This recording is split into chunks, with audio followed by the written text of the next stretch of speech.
За өнөөдөр Өвөр Монголын Хөлбөмбөр хотын шинэ бараг баруун хошууны 79 настай баярт насныг танилцуулж байна.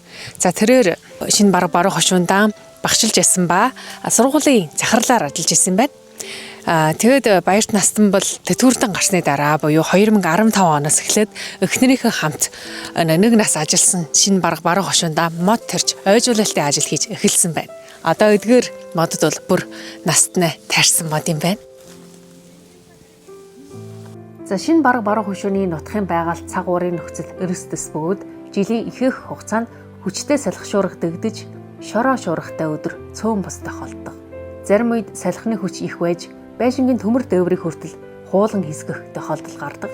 Өвлийн улиралд их хэмжээний цас орж хаалга цавхыг дарж хаах нь элбэг бөгөөд хүйтэн жавартай нөхцөлд тарьсан модны суулгаж амархан хөлдөж гэмтдэг байна.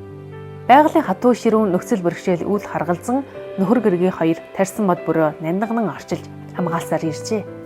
Олон жилийн хөдөлмөр үр дүнд ойролцоогоор 2.67 га газарт 5,000 гарын улаас тарьж ургуулan мөн цацраганд алим, гүйлс зэрэг олон төрлийн 100 гаруй жимсний мод тарьсан байна. Тэд чимээгүйхэн хөдөлмөрлж нэг мод, нэг бот бүрээр өлсний нүүдлийг тогтоон барьж хагас зууны амьдралын төсвөр төвчээр зүтгэлээр ажиллаж амьдарсан нутгийнхаа ногоон хамгаалтын ханыг босгосоор байна.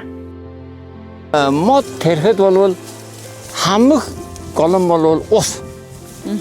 Ус бол мод тарина гэсний биелүүлж чадахгүй.